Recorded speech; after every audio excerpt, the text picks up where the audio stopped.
Greetings, geeks. Welcome to episode 580 of Geeks in Space. I'm Rob Commander Taco Mulder. We're watching Screamers tonight, and I wouldn't dare do it without Rob Roseboom. That's me. Nate Ostendorp. Howdy ho. And Chris DeBona. Hi. So this was your choice, Chris. It was. And honestly, I'm glad I picked it. It wasn't like Millennium where I regretted it and felt I was hurting my friends. This is great. I loved it. There's no weird backwards ankle aliens for us to deal with, so I'm all right. Oh my gosh. That's true. Although, there's a couple shots that there are. I'll point one of them out. But. There's more than a couple. This is a weird one because it kind of it's in that weird era before we had digital effects nailed down. And a lot of the effects in this movie are too early or too cheap to really be like film quality. But I mean, it's a good story. It's a good story. It doesn't over index on just like hours of people shooting at each other or running from people. I mean, it has that, but there's usually every couple of minutes there's a good plot thing. It's not too long. A lot of this time was just credits. The music, the soundtrack is timeless. and for what shortcomings it has, there are a couple scenes in this movie that are some of my favorite in any sci-fi movie ever. Totally, they're great. So it starts off. It's got Peter Weller. It's got RoboCop. It starts off. I was worried when I got to this point. Because this crawl here runs for 70 seconds. This is a Philip K. Dick movie, right? Right? Like, yeah. They're like, all right, here's the backstory you have to know for this to make sense because we didn't shoot it. Yep. I mean, it's way better than what was it? Star Wars, a trade war erupts, and it's like, okay. Say what you will. I said about 3 paragraphs. 1 minute. Yeah. No, it's. I think it's 4, but or more. I mean, in Star Wars, the it's 3. That cracked me up about this is if you play it for 4 seconds right here. Massive NEB nuclear bombing raids have decimated the civilian population. Okay, stop. It's like so we went from we don't want to work so hard. We're gonna have a protest to okay, nuke them. And I'm like, wow. Okay, imagine if Ford instead of just sending people in to beat you up, said, well, how about we kill them all? Then we'll get some productivity out of them. If Henry Ford was still running the company. And to be fair, if Ford was, sending radioactive dust through the factory floor, because that is the original reason everyone was mad, right? Because of all the pollution. So yeah, the voice synthesizer in the overdub here also stresses me out. It's the vocoder. Yeah. Mm-hmm. And there's so many credits at the beginning of this movie before it gets going. The weird thing to me is that I've been watching The Expanse, and I literally watched an episode of The Expanse, the first half of this, went to bed, got up, watched the second half of this, and then an episode of The Expanse. And there's a lot in common between these, and you kind of. I mean, a lot of movies, I guess, have these themes, but that was a weird one to sandwich. Yeah, replace NEB with Earth, and these guys, with the OPA, and it's not so wrong, Right. So here's your first little bit of future tech. Just play it a little bit. So there you go. You can tell it's the future because they got that sliding thing holding the box. Brackets. Instead of the little chain like they have on pins at the bank. Nope. Right? So that's what we get in the future. Congratulations, gentlemen. Well, what I couldn't figure out is why it's because if you put it on a stand so it's easier to handle, is it so that it doesn't get knocked back into your face if there's an explosion? I don't know. What's the point? Chris, let me ask you a question. Are you holding your microphone? I'm not. Oh, maybe I have the wrong microphone on. No, I'm saying they don't want to hold their eye stuff. They're using. So they're lazy yes. I am. Okay. Yes. I get it. Cool. Yeah. All right. Hands free, baby. Hands free. I like that your beverage is green and transparent, so it's being chroma keyed right out. Ooh. This is like, so for the first 20, 30 minutes of this movie, I won't lie, Chris, I was a little worried about this one. And these sequences. Like Arrival worried or Millennium worried? Well, Arrival was the most recent thing. I don't think those are vastly different. I think Arrival's way worse. But Millennium? yeah, I thought neither of these are good, but Yeah. but they've got these Tremors here, and I was like, are we watching Tremors? And I was scared.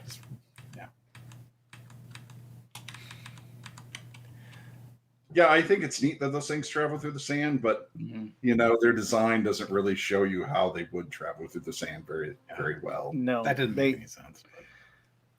They look kind of like a sideways lawnmower. And yeah, this shot, I mean, it's bad. You can see he's badly blue screened. You can see.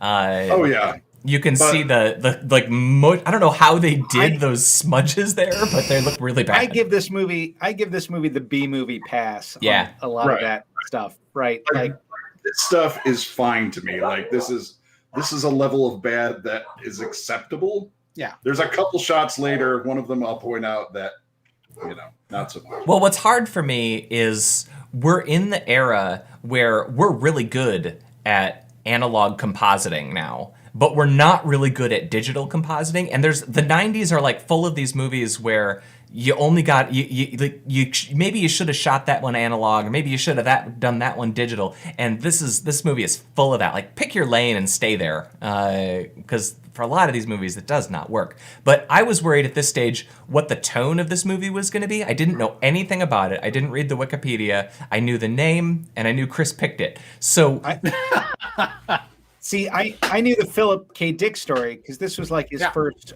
Hugo Award-winning novella. And so it's a famous story. So like, sure. I had watched this movie probably a dozen times. It was one of my roommate's favorites. This is a Chris Hammer classic. Nice. Is it? Wow. Right on. So I didn't know what kind of movie I was going to be in for until here.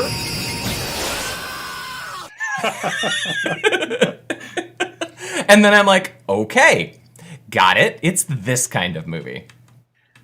I'd like to point out, so she has like a little tear. Yeah. It's like, I kind of liked it. I was like, I remember when I first saw this, I was like, oh, wow. So they don't like being at war. It stinks. People are dying and they take it seriously. And I was like, wow, you know, I thought it was a nice minute of like vulnerability on the part of the miners. Yeah. The problem with it, though, is that the tear was on her cheek and not moving. And then it was, yeah. But I mean, like, it was as it glycerin, has happened. sure. I mean, it was glycerin, but Yeah, you still. don't know what the atmosphere is like there. Maybe it's, you know, has some sort of property that makes tears stick to your face. I mean, it's radioactive and cold. We know that. Maybe it's not a tear. Maybe it's a see-through mole. Yeah. All right. This is Nate. I like that someone has a dog reacting to a Terminator showing up at the front door. Yeah. Just hit play here for a couple seconds. Get a piano tied to your butt. That's a line. I just like that line. Like, there's a million ways you could say, get up, you lazy a-hole, and he went with, you got a piano tied to your butt. I thought that those were In the giant. future, is that how they move pianos? You know? I thought he was standing in front of two giant paddle pops. Oh. They made me hungry. No, True. You know what they Looks like are? it. They're the leftover thingamadoobles from Hoth. They're like, hey, we can just use the Hoth stuff. A lot of this Put it stuff over there. looks like that. But it's like they took Hoth and Tatooine and just kind of mashed them together like a Reese's peanut butter cup. Yeah. I mean, Well, they it's have- kind of Hothy. Yeah, this is. If you look, there's a couple ruined cars around too that, Mm-hmm. you know, I don't really see any roads or any sort of way the car could go anywhere besides just driving around this little lot. But And we get RoboCop. Peter Weller. See, I like to think of this as a continuation of the Buckaroo Banzai universe. It's been 12 years. He's out in space. You know, He was ionized. He's not okay. Yeah. You play it for 6 seconds.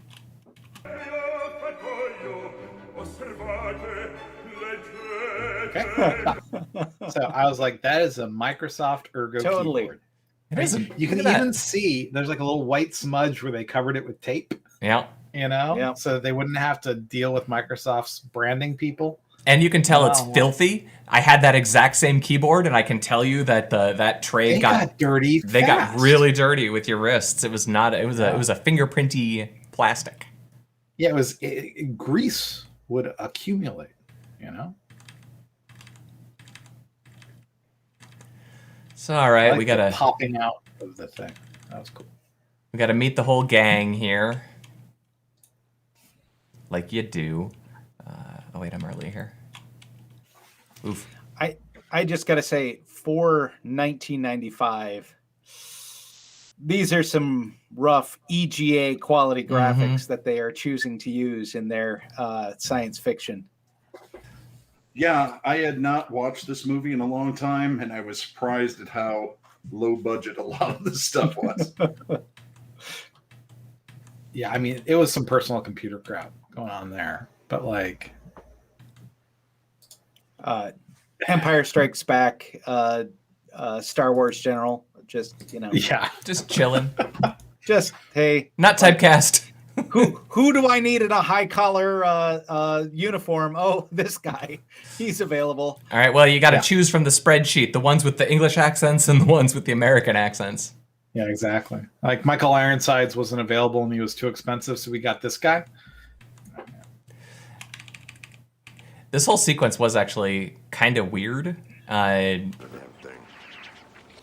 they in the virtual reality room? Is that where they are here? Mm-hmm. Yeah. And I like that the comms officer can't figure it out, so he has to grab the remote control. Right. And he's like, I'll fix it. I'll fix it for you. You just shut off ESPN? To be fair, this is exactly like my house. When anything goes wrong with the TV, the remote is going to end up in my hands.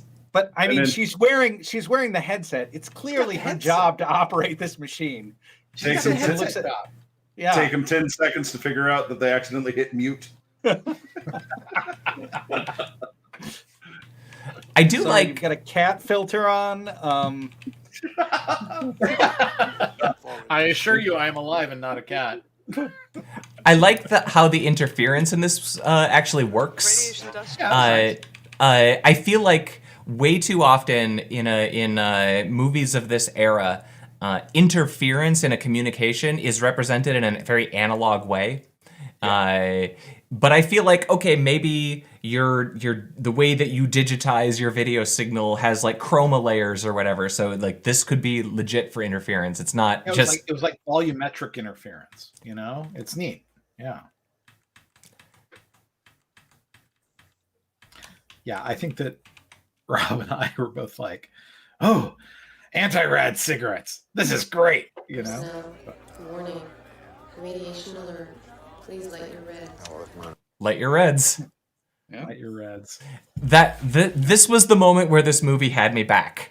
It had lost you at this point. Well, okay. I was worried. Like, okay, so it's not really like I don't know what it's going to be until I see the guy's leg get cut off, and then I know what it's going to be, but I don't know if I'm going to enjoy it or not. But when they all start smoking their anti-rad cigarettes, they're clearly issued by their employer red cigarettes.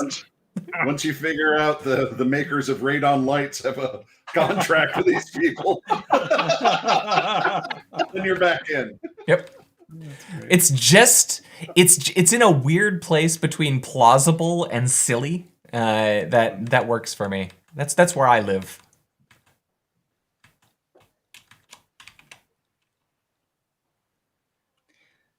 This I just felt like he's back in Buckaroo Banzai character with his stereo microscope, hacking the electronics of the screamer.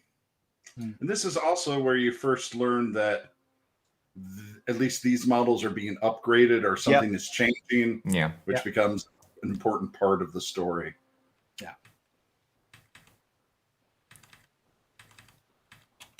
Ace. So I just noted the scrolling on this. That's very smooth scrolling for what appears to be text mode graphics. Now, I had a TSR that I could install on DOS programs that would cause text to scroll that smoothly, and maybe that's what they did. Stay resident. That's remarkable. I know, a TSR, man. Used interrupt 21H. Probably. Yeah. All right. I just said here it looks like he's reading The Matrix, right? Like, I mean, come on, what is this? Like, to be fair though, this movie is almost the same era as The Matrix. Like The Matrix only comes out like 18 months later. And it's done so much better. I mean, of course, they probably had 10x the budget, But, Oh, sure, yeah.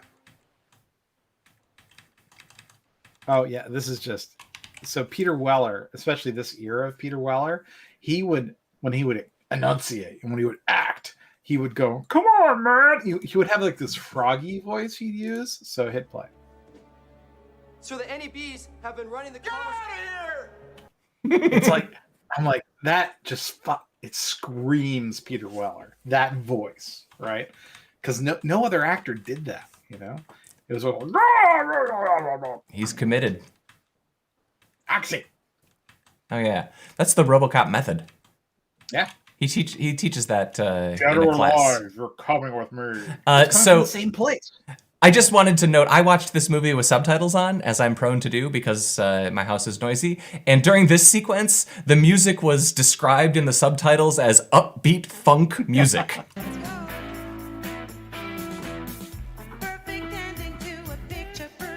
Now I'm going to stop it because I don't want to get the strike, but that is not, I don't think of that as upbeat funk music. The first line of this song is the perfect ending to a picture perfect day.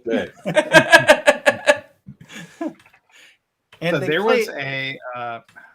they play a lot of that song. Like that is a noticeable cut of upbeat funk music. That was probably at least half of their licensing budget, right? I can't believe you gotta put the shit in your lungs just to neutralize the shit in your lungs. That's a good line. Yeah. And it said at countless parties. Right? Exactly. Yeah. What's funny is that I've heard you say that before, and I didn't know where it was from. I just thought that was a line you made up.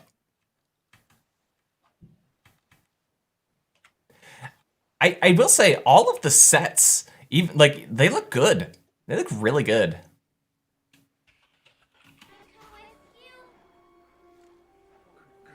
Can I come with you? Yeah.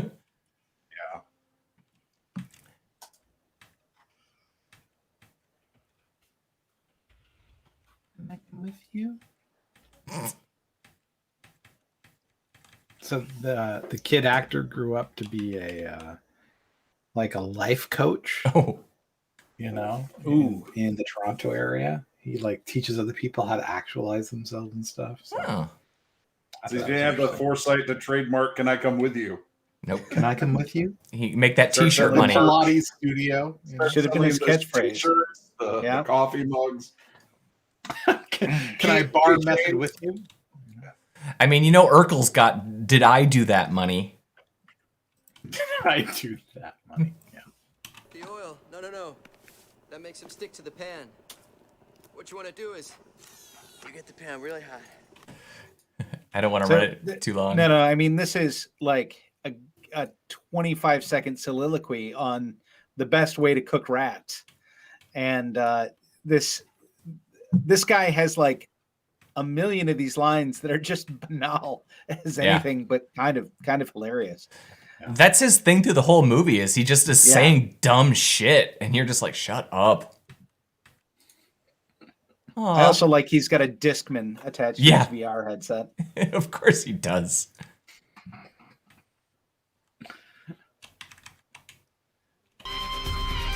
This is the VR he was watching. It's Just skipping right through that. He gets another Peter Weller scream. What are you watching, man? So the thing for me that's interesting, I said earlier, I watched this movie in 2 pieces. The second piece that I watched, I started right about here, and I started it this morning when it was 1 degree outside, and I was just like, oh yeah, that seems weirdly appropriate. Was that Celsius or Fahrenheit? Doesn't matter. This isn't Ray Bradbury. So here we are with proof that like anyone who has any sort of sense of self-preservation knows that kid was a robot for sure. Yep. You knew it the moment he said, "Can I come with you?" He's all alone. But here we are, confirmation. Can I come with you? Andy looks like a effing VCR inside. Right? These are not the most advanced electronics. Goddamn screamer. It's a goddamn screamer. So, I don't know if I got the time right. Oh, yeah, that was yours. Okay, Yep. sorry. He's a fucking toaster. I'm like, so BSG wouldn't come out for a couple of years. I wonder if like someone at BSG saw this and like, oh, we're calling them toasters, or if it's just like parallel evolution of machine slang. You know? That's right. That's right. That's right. All right, we're jumping 15 minutes now. Apparently, this is So the part of the Roy movie where nobody Dupree, cares. The guy with the wraparound sunglasses, he was in La Femme Nikita. He's actually a terrible actor. Mhm. Like, I have no idea. He must have naked pictures of people because, like, he kept on getting hired for a bunch of things, and he's literally the worst actor in all of Canada. You know? Yeah, he's not particularly great. He's terrible. His sunglasses really bother me in this movie. Yeah, they It's- should. I just want to knock him off his face. Oh, very important. Notice how empty the grate is, and then suddenly there's a body on it. Ta-da! Whoa. Continuity. People, we're watching. We're not, you know. So I was just upset about that. I understand. Well, I mean, now we meet the other half of the cast.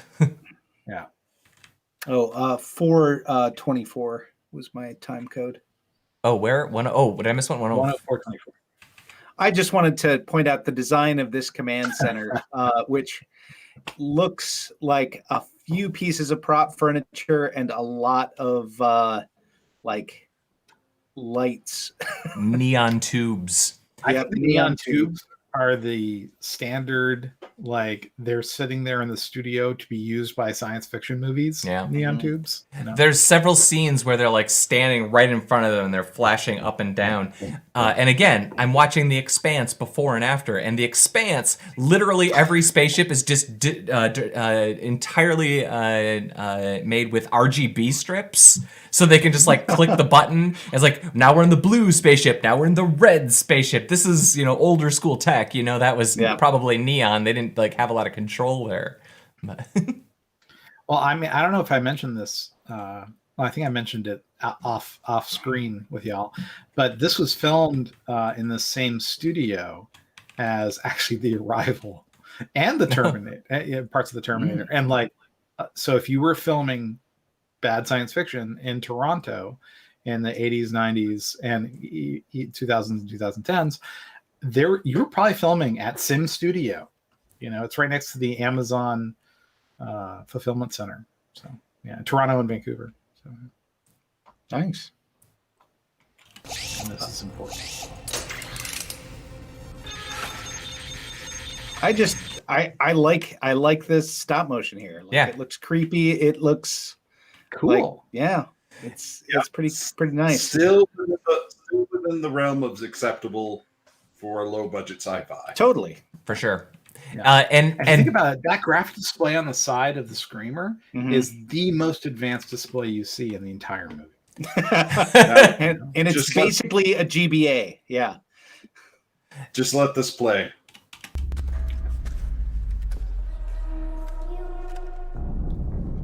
That is the creepiest thing they could have played there, right? Yep. Way creepier than any sort of sound or a growl or a scream Yeah. that little kid voice over the intercom echoing.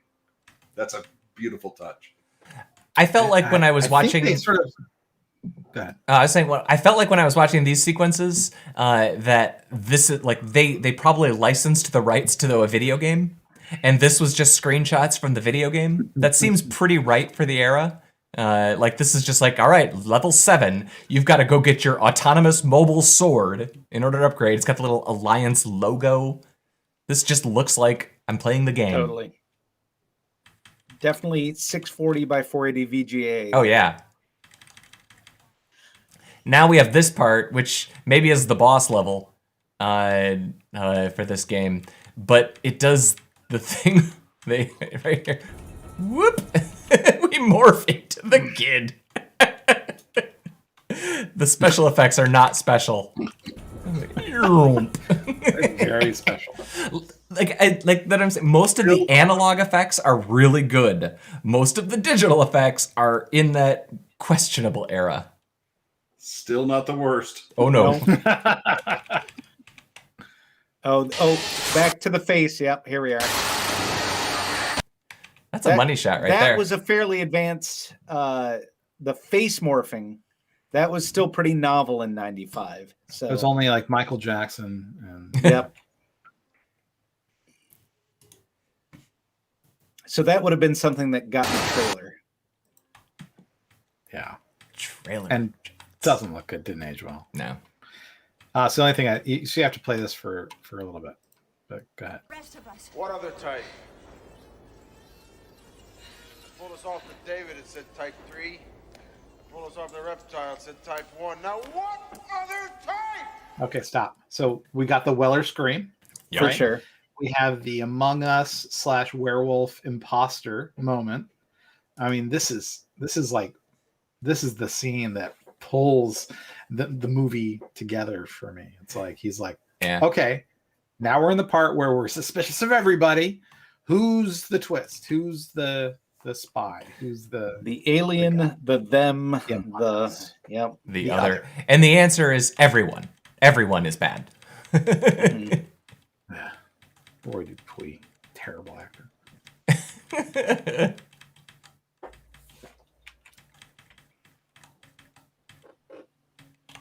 So I'm glad Nate watched this. There's so many things I was like, I should write that down. Nah, I bet you Nate does it. This is my favorite part of this whole movie. Go ahead and play. Let me speak to Don Giovanni, over. This is Don Giovanni. Come on down, over. I love that. He's just been asking his friend, come on up, and all they do is say, come on down, over. I'm having a hard time hearing you. So he comes up with Don Giovanni. Yeah, this is Don. Come on down, over.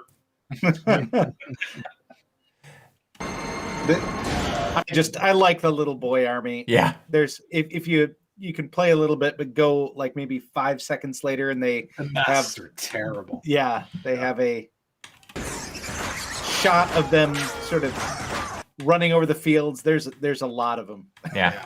Yeah. The Davids. There we go. I wonder if they got like an elementary school in Vancouver, I think those can y'all dress up like this? We'll give you like a Twinkie. I think those are just short people wearing masks. All you have to do is shamble and wear, ratty robes.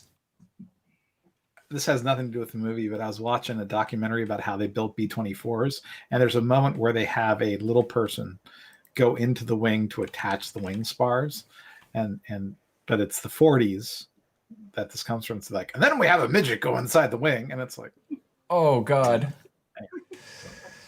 So this is their mini nuke. Yeah. But I gotta say, let the explosion play here. Yeah, the explosion looks like, Bob Farmer and his, stack of 6 sticks of dynamite. It's like, come on, it's a mini nuke. And they make it look nukey. They spend a pretty substantial amount of time talking about how they're not going to use the nuke, and then they just do. Whatever. Well, it's Chekhov's nuke. Chekhov's nuke, yeah. If you mention a nuke in Act 1. What kind of terrifying thing can the screamer do to you? Throw you really far. And the edit on that is the edit's bad too. Did you see this? He's like, yeah, that's weird. It's so funny. The worst thing he can do, throw you. And here we are, 125-24. Oop. The worst special effect in this whole movie, let it go. Oh. This movie is better than that. Agreed. Someone who was in charge of this should have looked at that and said, no, we'll have something else. Go better. There's another shot at the very end that's almost this stupid, but for me, this is it. This is where quality control failed them. Oh. Do you think the mannequin was like hanging? Is that why it had a peak on the shoulder? I'm not sure there were physics involved in that. There's a lot of smooching. He's definitely in love with that girl now. That question mark, that figure quote girl. Spoilers. All right, we're jumping a ways. So you might remember Jennifer Rubin from the movie A Girl, a Guy, and Her Futon. She didn't really do well after this, let's just say. I mean, she didn't do a lot.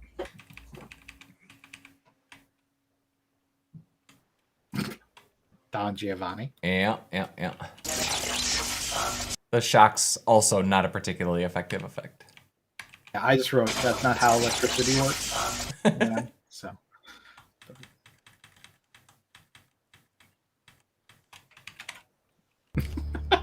Smile, we can cry, we can bleed, we can fuck. So this is where I think if I'm Peter Weller, I'm like, you don't actually need a life support system, so get in the trunk. We're going. Mm-hmm. Right. Also, this is the part where he realized when he went to go visit the other people, there was only one person in that whole base. Everyone else was a robot. Right. Just that one guy. That's what I'm saying. The get off my back guy probably was a real person because he was all bloody, right? So, but she's blood too, right? He cut her hand. Oh, that's true. Yeah. Okay. So maybe his blood was fake robot oil blood. They're faking the plumbing, man. They're screamers. I should go back and read the book. None of this is in the book. Like all Philip K. Dick film adaptations. That if the robots really were becoming more human-like, this would be the point where all the guy robots would be like on the catwalks cheering on this. Yeah. Woohoo! No, what's business? Look at the cat fight. 2 number 3s are going at it down in the hangar. Guys, Neo's gonna fight Morpheus. Bring the "Can I come with you" kids. They'll love this. Like 20 or 30 of them. That'll be enough. Can I come with you to watch the fight? Oh, here's a. The rocket. There's the other terrible. Oof. Sonic attack. Make your check. Oh. Yeah, that effect does not work. Well, what killed me about this, I was like, so she's going to spend her last milliseconds screaming at a high pitch. She could have just grabbed the bell of the rocket, lifted up, and, bye-bye Peter Weller. Oh, that was Nate's code. Rocket. Oh, sorry. I was a few seconds earlier than this. I was just the general explosion. Doing the rocket burn. Yeah. It's kind of a cool rocket. Nice looking ship. So, the ship was made by the same people who made the Starship Troopers ships. So there's a direct line to be made from that little escape pod ship to the escape pods in Starship Troopers, which I thought was kind of interesting.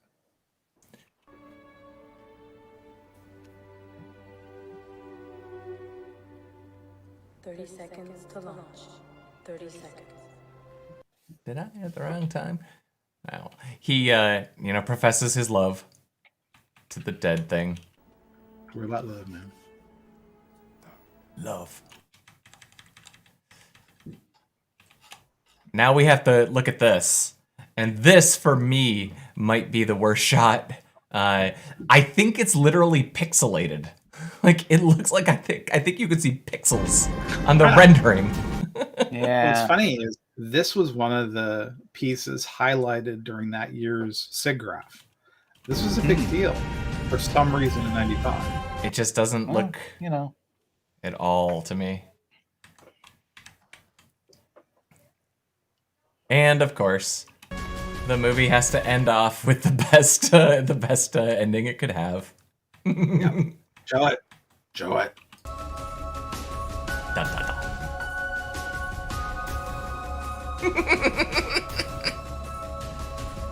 That's good. Yeah, I was like, sequel. Oh yeah. Oh yeah. Have you watched the sequel? I haven't. I downloaded it. I mean, I've seen it. I have it on my queue. But apparently it's set again on Sirius 6B. So I guess the bear didn't make it home.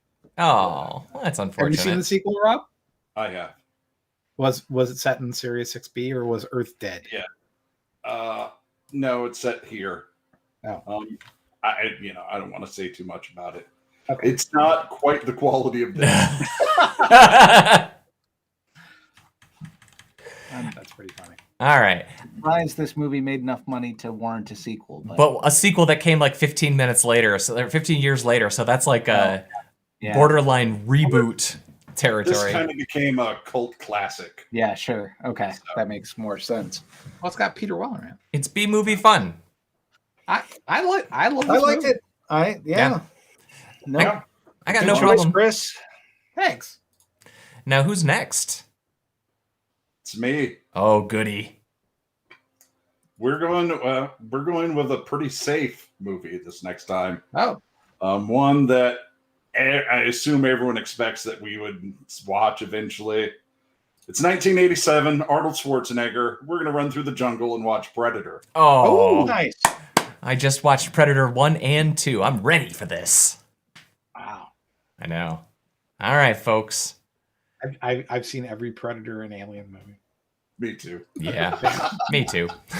But this is the one that matters. This is by far the best one. For sure. Yeah. For sure. All right. Goodbye, Rob Roseboom. Good evening. Goodbye, Nate Ostendorp. Fare thee well. Thanks for the pick, Chris DeBona. Good evening.